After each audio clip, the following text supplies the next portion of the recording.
네, 안녕하세요. 감성재가 노인 복지센터 센터장 아들 허재입니다. 오늘은 제가 요양보호사님들을 위한 감염 예방 및 관리 지침에 관한 교육을 진행해 볼 건데요. 첫 번째는 감염에 대한 기초 지식에 대해 배울 거고, 두 번째는 감염의 종류, 세 번째는 감염 예방 및 관리, 그리고 마지막으로 소독의 종류와 실시 방법에 대해 알아보겠습니다. 자, 먼저 감염에 대한 기초 지식입니다. 감염이란 병원체가 증식하여 기생 상태가 되는 것을 말합니다. 그 결과 생체 반응을 일으켜서 발생하는 질환을 감염증이라고 합니다. 감염원이란 감염증 환자뿐만 아니라 병원체로 오염된 모든 것이 될 수 있는데요. 요양보호사님께서 감기에 걸렸다면 요양보호사님께서도 감염원이 될 수 있는 것이고, 병원체가 묻어있는 핸드폰, 문손잡이 등 이런 여러 물체들도 감염원이 될 수가 있겠습니다. 자, 감염 경로란 병원체가 감염원으로부터 생체 내에서 침투하는 경로를 말합니다.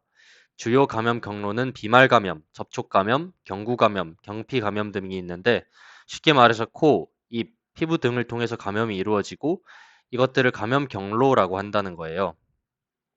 그리고 다음은 매개체입니다. 감염증은 여러 경로로 병원체가 생체에 침투를 해서 발병하게 되는데 그 병원체가 생체에 침투할 수 있도록 하는 중간 다리 역할을 하는 게 바로 이 매개체예요. 공기가 될 수도 있고 여러분들이 먹는 음식물, 토양, 소변, 혈액, 그리고 모기, 파리, 진드기들도 병원체를 옮기는 대표적인 매개체라고 할 수가 있죠. 그리고 감염증마다 매개체가 다 다르기 때문에 감염 예방을 위해서는 각 질환에 대한 예비 지식이 필요합니다. 그리고 잠복 기간이란 병원체가 생체 내에 침투하여 감염을 일으켜서 발병하기까지의 기간을 말합니다.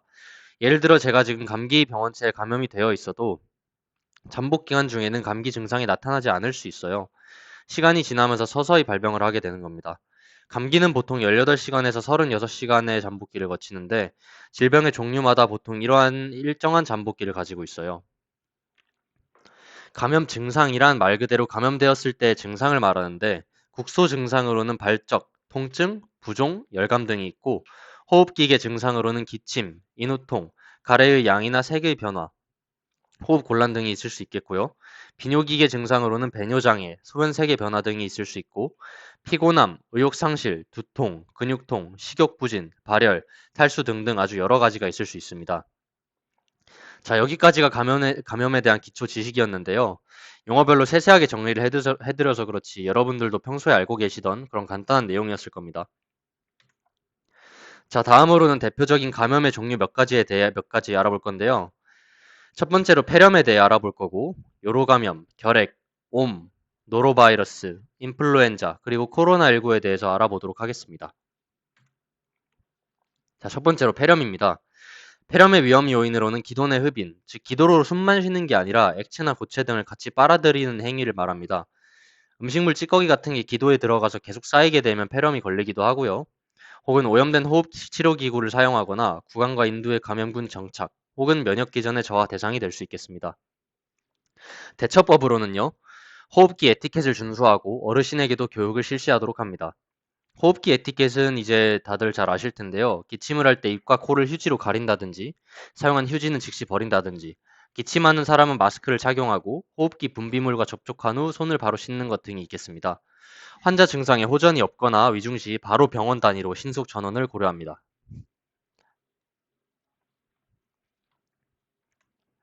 자, 두 번째는 요로 감염입니다. 요로 감염의 위험 요인의 80% 이상은 카테터의 삽입 과정 혹은 유치 도뇨관의 관리에서 오게 되는데요. 유치 도뇨관의 유지, 도뇨관 외부와 표면 점막을 통한 상행성 감염 혹은 소변백의 위치가 잘못되어서 소변이 방광내로 역류하는 경우 등이 있습니다. 대처법으로는요. 계약 의사와 상의하여 가능한 빠른 시간 내 유치 도뇨관을 제거하도록 합니다. 환자에게 충분한 수분을 공급해야 하고요. 필요시 계약의사 처방에 따라 경구약을 투여하도록 합니다. 위생관리 방법으로는 배뇨 혹은 배변 후에 앞쪽에서 뒤쪽으로 닦도록 해줍니다. 의복은 꽉 조이는 옷을 피하고 면으로 만든 속옷을 권장하고요. 소변을 참지 않도록 하는 것도 중요합니다. 그리고 마찬가지로 환자 증상에 호전이 없거나 위중 시 병원 단위로 신속 전원을 고려하도록 합니다. 자, 세 번째는 결핵입니다. 결핵은 결핵균이 포함된 비말이 공기를 통하여 다른 사람의 호흡기계로 전파되게 되는데요. 이때 적절한 항결핵 치료를 2주 이상 받게 되면 전염력은 거의 없습니다. 대처법은 결핵이 의심되는 경우 함께 머무르는 시간을 최소화하고 신속하게 진료하도록 합니다. 그리고 공기주의 지침에 따라 수행해야 하는데요. 먼저 1인실을 사용하도록 하고 감염 어르신이 있는 생활실 문은 항상 닫아두어 복도로 공기가 유입되지 않게 하도록 합니다. 생활실 출입 인원을 최소화하고 출입하는 종사자는 모두 KF94 마스크를 착용하도록 합니다. 감염된 어르신이 머물렀던 생활실은 소독제로 바닥을 닦고 어른이 사용한 침상, 탁자, 전화기 등 주변 환경 및 물품은 소독액으로 소독하도록 합니다. 특별 침실에서 나오는 장갑 및 마스크 등은 폐기물 전용 용기에 폐기하도록 하고 감염된 어르신은 병원 단위로 신속 전원 및 입원 치료를 권유하도록 합니다. 자, 결핵의 예방 방법으로는요. 첫 번째로 우선 면역 기능을 강화해야 하는데 영양 상태를 모니터하도록 하고 예방 접종도 중요합니다. 항상 손 위생을 철저히 수행하도록 하고요. 기침, 가래 등 호흡기계 감염 증상 발현 시 계약 의사에게 진료를 의뢰하도록 합니다. 자, 네 번째는 옴입니다. 옴은 좀진드기로 발생하는 기생충 피부 감염인데요. 감염된 사람과의 거... 네 번째는 옴입니다. 네 번째는 옴입니다. 옴은 좀진드기로 인해 발생하는 기생충 피부 감염인데요. 감염된 사람과의 직접 접촉을 통해 전파되거나 감염된 사람의 침상 주위, 침대포, 의자, 공동 사용하는 보조기, 크림이나 로션 등을 통해 전파가 될 수 있습니다. 대처법으로는 피부과 진료 후 옴 확진 시 병원 입원 및 격리 조치를 해야 하고요. 감염된 어르신과 접촉 전후로 손 위생을 실시해야 하며 장갑을 착용하더라도 조그만 구멍이 있다면 오염될 수 있고 장갑을 벗는 과정에서 오염이 될 수 있는 점을 숙지하도록 해야 합니다. 감염된 어르신과 접촉 또는 주위 환경에 접촉할 것이 예상되는 경우에는 보호가운을 착용하도록 하고 어르신이 사용한 물건들은 전부 완전히 소독하며 계약된 시설 소독업체에 연락하여 시설 소독을 실시하도록 합니다. 자, 다섯 번째는 노로바이러스입니다. 일반적인 특징으로는 잠복기가 24시간에서 48시간이고요. 주 증상은 속 울렁거림, 구토, 설사, 복통, 두통 증세 등이 있습니다. 위험 요인으로는 감염된 식품이나 음료수를 섭취할 때, 감염된 물건을 만진 손으로 입을 만졌을 때, 감염된 어르신을 간호할 때, 감염된 어르신과 식품, 기구 등을 함께 사용했을 때, 감염된 어르신의 구토물이나 체변을 만졌을 때 등이 있습니다. 대처법으로는요. 확진 시 다른 어르신과 격리하고 필요시 병원 입원 조치를 해야 합니다. 식중독 발생 시 급식을 중단하고 관할 보건소 위생과에 신속히 상황을 보고해야 합니다. 이때 식품위생법의 식중독 발생 보고서를 작성해서 보고하도록 합니다. 전문 소독업체에 연락해서 시설 전체 소독을 실시하도록 합니다. 칼, 도마, 행주 등은 85도씨에서 충분히 소독하여 사용하도록 합니다. 오염된 옷이나 이불 등은 분리수거하여 열탕 소독하고 세심하게 소독하도록 합니다. 노로바이러스는 예방이 특히나 더 중요한데요. 우선 가열 조리한 음식물은 맨손으로 만지지 않도록 주의합니다. 과일이나 채소류는 흐르는 물에서 깨끗이 씻어서 섭취하도록 합니다. 어패류 등은 85도씨 이상에서 1분 이상 가열하여 섭취하도록 합니다. 2차 감염을 막기 위하여 노로바이러스 환자의 변, 구토물에 접촉을 금지하도록 합니다. 종사자 및 어르신의 손 씻기를 철저히 하도록 합니다. 자, 마지막으로 인플루엔자입니다. 코로나19와는 증상만으로는 구분하기 어려울 정도로 비슷한 점이 많고 전파 경로들과 대처법 등 유사한 점이 많아서 같이 설명드리도록 하겠습니다.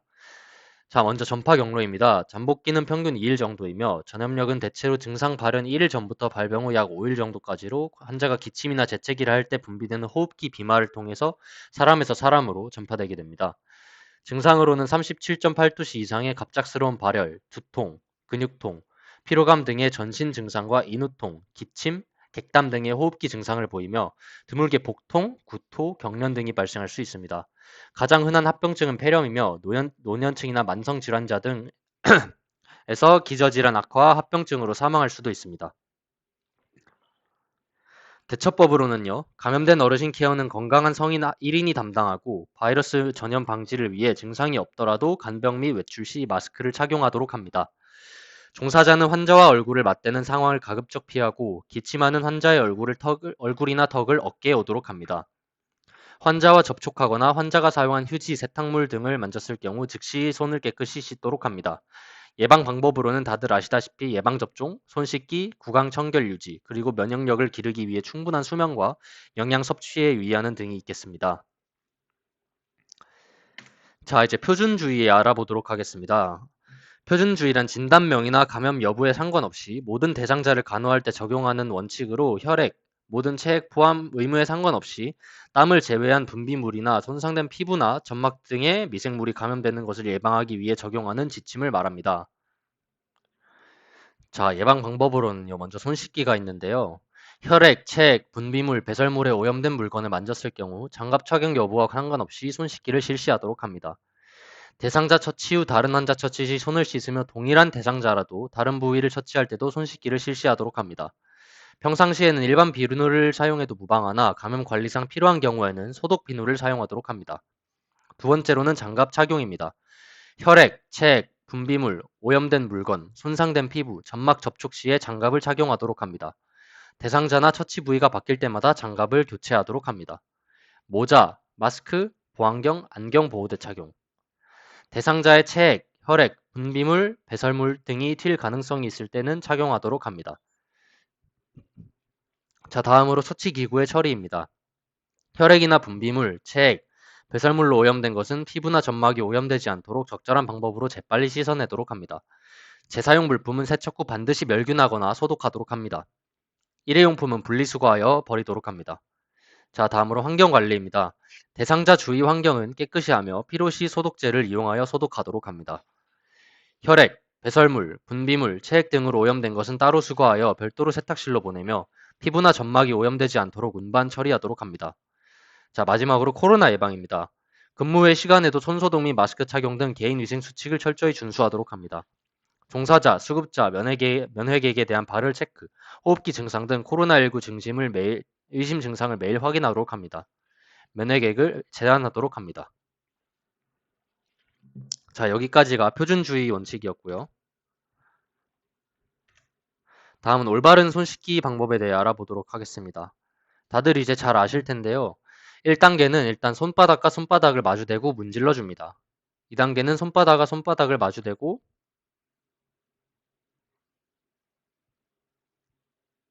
컷. 자, 다음은 올바른 손 씻기 방법입니다. 1단계와 2단계는 우선 손바닥과 손바닥을 마주대고 잘 문질러 주도록 합니다.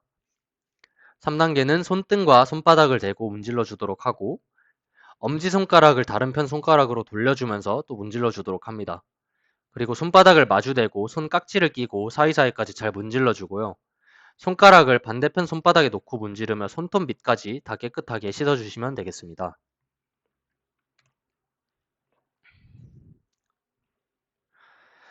자, 손 씻기의 적용은 수급자와 직접 접촉 전후, 장갑 착용 전후, 수급자의 체액이나 분비물, 점막, 손상 있는 피부, 상처 부위의 드레싱과 접촉한 후, 동일한 대상자라도 오염 부위에서 청결 부위로 이동 시 수급자와 바로 인접한 장소에 있는 물체와 접촉한 후, 음식 찌꺼기를 처리했을 때 또는 식기를 닦고 난 후, 식사 전 및 화장실을 사용한 후가 되도록 하겠습니다.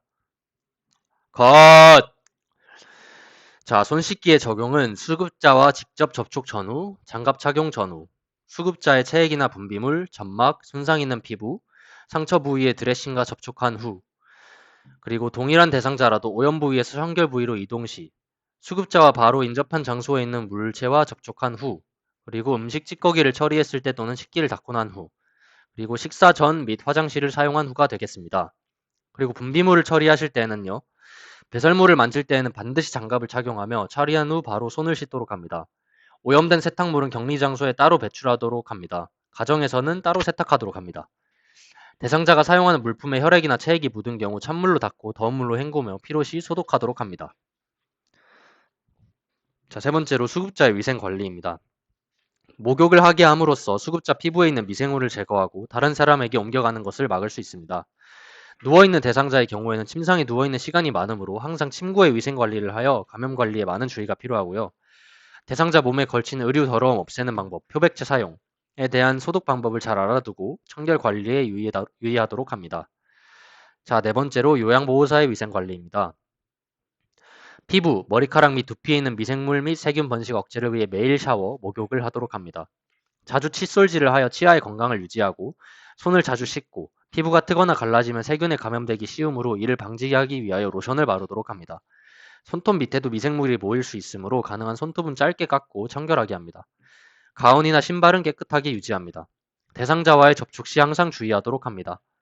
청소나 오염물질에 쓰던 장갑은 철저히 관리하도록 합니다. 필요시 보호장구를 착용하도록 합니다. 자, 다섯 번째로 유치 돈요관 보유 대상자의 감염 관리입니다. 우선 손 씻기를 자주 해야 하고 돈요관이 당겨지지 않게 해야 됩니다. 튜브가 꼬이거나 막히지 않도록 하며 수집병으로부터 소변이 역류되지 않도록 합니다. 의자, 침대에 위치한 대상자의 수집병을 방광보다 낮은 위치에 고정시키고 바닥에 닿지 않게 주의하도록 합니다. 대상자가 이동할 때는 수집병을 잠그고 이동하도록 하고 수집병은 적어도 8시간에 한 번은 비워주고 소변 양이 많은 경우 더 자주 비우도록 합니다. 마지막으로 살균 소독제에 관한 유의사항 간단히 말씀드리고 이번 강의는 여기서 마치도록 하겠습니다. 살균 소독제는 인체에 유해할 수 있기 때문에 반드시 환기가 잘 되는 곳에서 사용하도록 해야 하며 창문 항상 열어두시고요. 가능하면 마스크도 착용하시고 또 용법, 용량 및 주의사항을 꼭 지켜주도록 해주세요. 그리고 방역용 소독제는 환경부에 승인된 감염병 예방병. 컷! 자, 살균 소독제에 관한 유의사항입니다. 살균 소독제는 인체에 유해할 수 있기 때문에 항상 사용하시기 전에 창문을 다 열어두고 가능하면 마스크도 착용하시고 환기가 잘 되는 곳에서 사용하셔야 하며 반드시 용법, 용량 및 주의사항을 지켜주도록 해야 합니다. 방역용 소독제는 환경부에 승인된 감염병 예방용, 방역용 제품을 사용하도록 권장합니다. 그리고 가정, 사무실 등에서 자가 소독 중 컷! 그리고 가정, 사무실 등에서 자가 소독용 소독제는 환경부에 신고된 살균제, 락스, 에탄올 70% 이상 제품 등의 제품을 권장하도록 합니다. 자, 여러분 여기까지가 컷. 자, 여러분 여기까지가 컷. 자, 여러분 여기까지가 강의 1편 감염 예방 및 관리 지침에 관한 강의였고요. 다음 편에 또 뵙도록 하겠습니다. 감사합니다.